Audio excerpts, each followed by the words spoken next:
So tonight, again, it seems like the men are taking over Women's Day and talking about GBV, which as a construct seems to be a bit of an oxymoron, isn't it? With everything that goes on in the world today.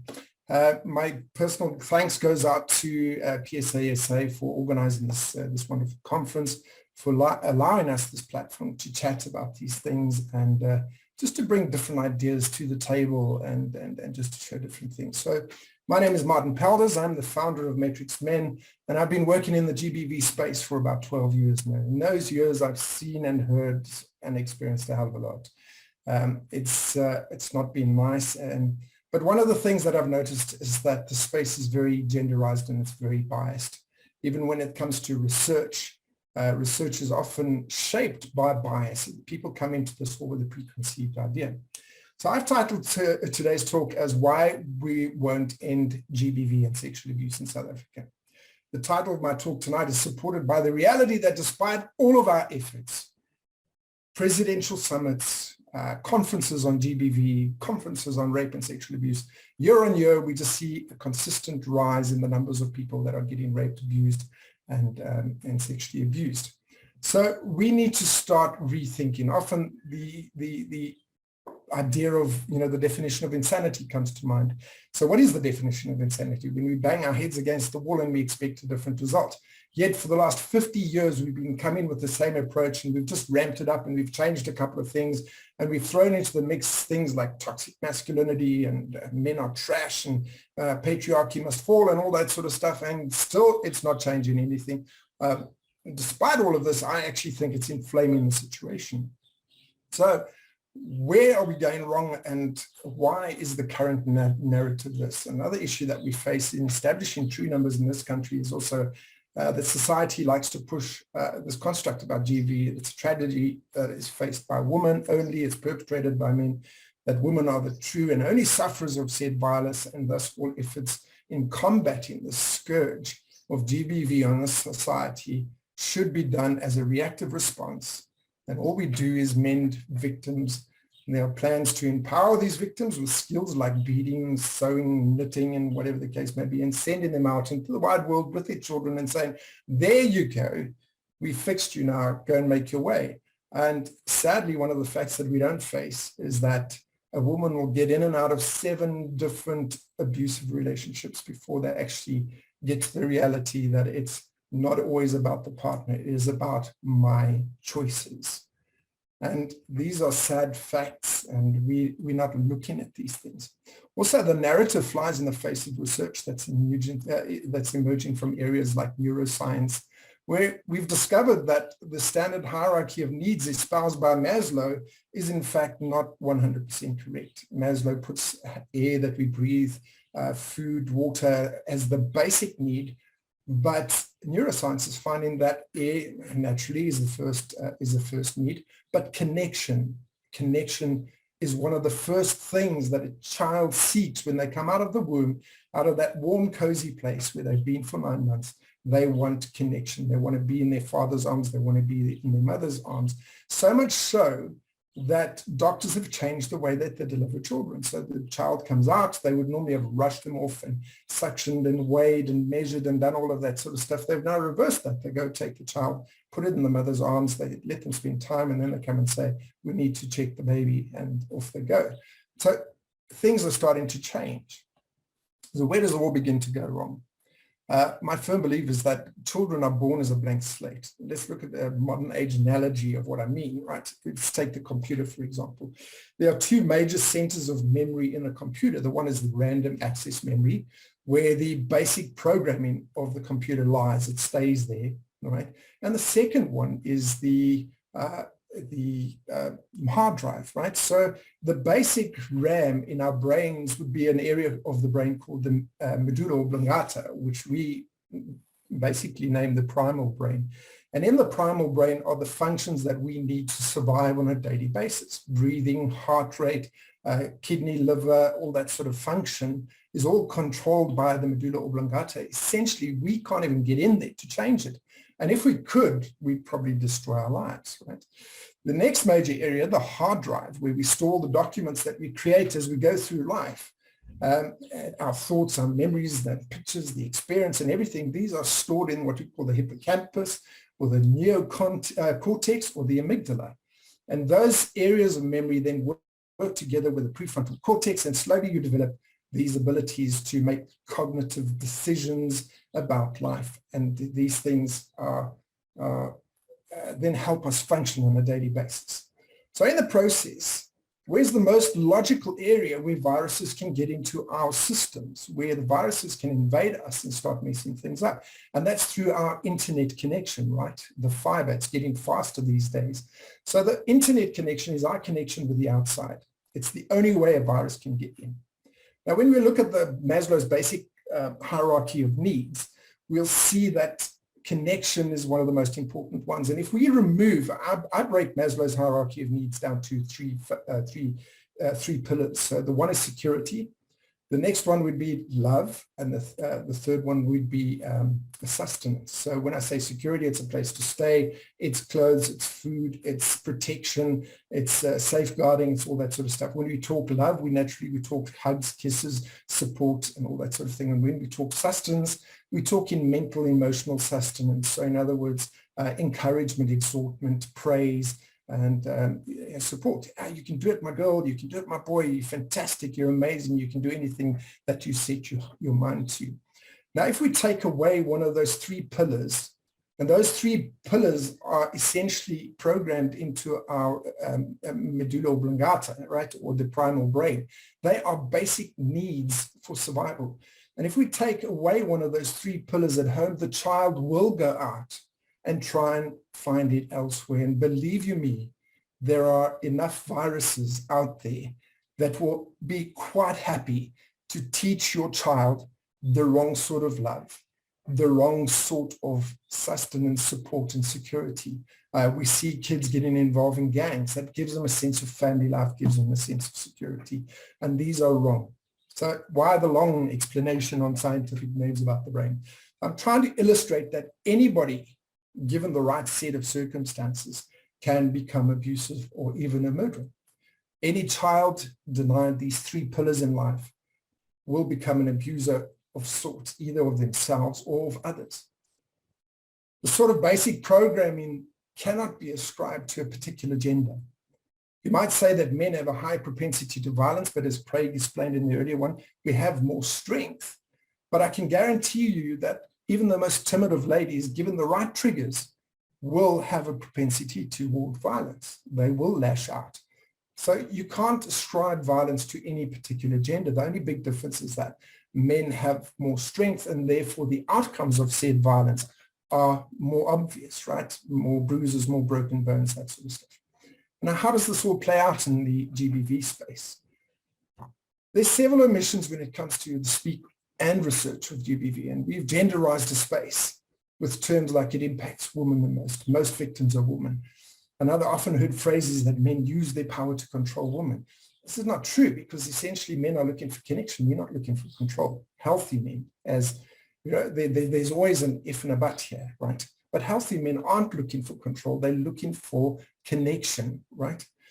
So the main issue is that we have conflated the idea of women's empowerment, which is one thing, which I completely agree with and I fully support. You know, women need to be allowed equal opportunity, equal pay, equal status, whatever. If you have the abilities, you have the right to receive the same praise, virtues, the same pay, everything, right? So, but we've now taken this women empowerment thing and we've brought it into this GBV space, and we said, well, this is part of it. You know, men are trying to suppress women and all that sort of stuff. And we're starting to find out more and more that this construct isn't very true, right? Even when we have the research that tells us otherwise, people are still inclined to not believe the truth, right? The construct that we've been espousing or we've been using for the last 50 years has been so deeply ingrained into us and how we approach this topic that we will never solve the problem. If we don't start looking at unbiased research, start doing unbiased studies into gender-based violence, we will never get to the bottom of the problem. So let me illustrate a few examples, right? In 2006, excuse me, in 2006, I'm just going to have a sip of water. Right, in 2006, a study was done in South Africa, and they were looking for a link between the cause of HIV/AIDS or the spread of HIV/AIDS and sexual abuse. It was done by Professor Neil Anderson from the USA and Ariel Foster, who now heads up the AIDS research division of Botswana University. They handed out questionnaires to 269,000, I repeat that, 269,000 students aged 10 to 19 in 1,192 schools in 9 official languages in 9 provinces in South Africa. Out of that 269,000 children, 696, I'm starting to sound like one of our ex-presidents, 696 of the children were boys. And the shocking stat that they found even blew my mind. You know, when I came into the space, we had this construct of 1 in 6 and 1 in 4, 1 in 6 boys, 1 in 4 girls. And after about 2 years, I was going like, hang on a second, this isn't making sense. What I'm seeing on the ground and what I hear are the stats that just don't add up, right? So I started looking into it more. Unfortunately, I found an amazing lady who supports me and who is now my wife. And she's a researcher. And I asked her to look into this and find me some research. And she came back with this study called 13,915 Reasons for Equity in Health. Right. So in the year of the study, they found that 10% of the boys had suffered some form of sexual violence. Given the numbers of today, the population of today, we have 7.5 million children, so 2,850,000 boys. That's the current population. So 285,000 boys per year have suffered some form of sexual violence. The highest province for this was Limpopo. And this is a possible explanation for the behaviors of certain politicians clad in red, but we won't go there tonight. Of the boys in the study that year, they took 13,915, and you can see where the name comes from, boys that were age 18 in the year that the study was conducted. And they conducted further interviews, and this is where things get truly, truly scary, right? It was found that 44% of the boys aged 18 had experienced some form of unwanted sexual exploitation. That's nearly half the male population. So ladies, if you're out there looking for a boyfriend or looking for a life partner, bear this in mind. You've got a 1 in 2 chance of getting a decent guy, right? So the boys broke their perpetrators down to this. 27% of them had been abused by both genders. 32% had been abused by men, and 41% of them had been abused by women.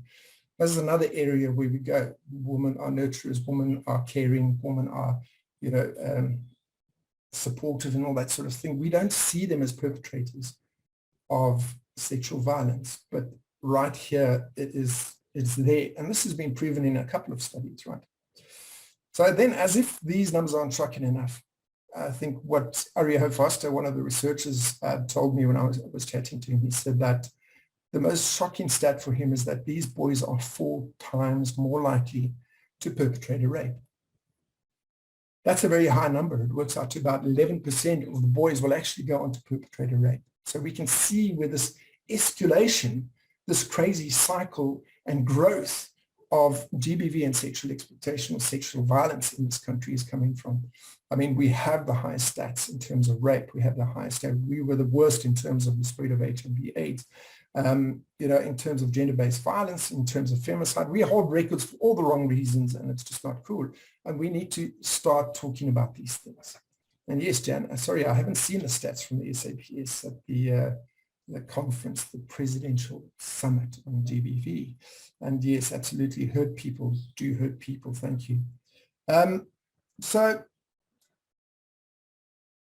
again, as Craig said before, perpetrating a rape, because the excuse given by these boys, they did it to me, so I can do it to them. But the understanding is that if we don't have a positive role model, somebody that we can emulate, somebody that we can model, that we can learn masculinity from, as Craig was talking about, then who do we turn to in order to help us and grow and tell us that something is wrong? Another study that was conducted is called the National Cross-Sectional Study of Views. I don't know why they have such long name on sexual violence and risks of HIV infections and AIDS among South African school pupils. And they found that 11% of all males and 4% of females claimed to have forced someone else to have sex. 66% of the males said they had themselves been forced to have sex, and 71% of the females said they had themselves been forced to have sex by somebody. Another thing is 8.6% of these respondents said that they had been forced to have sex in the past year. Younger males were more likely to report than younger females, and in the older age group, the females were more likely to report than the males. So it is a significant number. I mean, when we break it down, we're looking at about 30% of women that have been sexually abused and raped will go on to perpetrate rape and sexual abuse on somebody else. So looking at another study, the second South African National Youth Risk Behavior Study in 2008, the survey came back with some key findings, right? So in terms of victimization and perpetration of forced sex, 11.9% of the boys reported having been forced to sex. 8.2% of the girls report having been forced to sex, right? 11.5% of the boys report having forced someone else into sex, and 6.6% of the girls report having forced someone else to have sex. What's also interesting in terms of the intimate partner violence here is that 16.5% of the boys reported having been assaulted by their boyfriend or girlfriend in the last 6 months, and 13.8% of the girls report having been assaulted by their friends. 15% of the boys reported having assaulted somebody, and 11% of the girls reported having assaulted their boyfriend or girlfriend in the last 6 months. So we can see that this construct is not about gender. This construct is about hurt children. This construct is about mending everybody, about including everybody, right? And I will put the sources out there. Sorry, Harriet. I will put all the studies up for you if you want, and I'll put them out. Or you can email me at martinpelders256@gmail.com. I'll put that up as well. So how are we going to find? Somebody said earlier at the end of Craig's talk. So what is the solution? Well, here is the solution: honesty. Honesty comes to mind, and we need to be honest about the fact that men and women, as proven in study after study, are equally victims and abusers. We need to encourage the centers that claim to support male victims as well as female victims to reflect that in their advertising. I went online and I had a quick look at these organizations that claim to support men who'd been through sexual abuse, and every single picture of a victim was a picture of a feminine victim, right? So they're not encouraging men to come out and talk about these things. When I spoke to one organization, I said, how many of the children that you're treating in your system at the moment are boys? And she said 42%. And I said, why don't you talk about these things? And they said, it's because we're afraid to lose funding. Now, if we're doing this just for funding, yes, funding is important. But if we're doing this just for funding, we're not fixing the problem. We're just paying salaries. Okay. So we need to start creating safe spaces for men to be able to speak out and seek healing. We can't get upset if men resort to the 5 only tools that they've been given to cope with trauma in their lives, which is sex, violence, sport, silence, and addiction.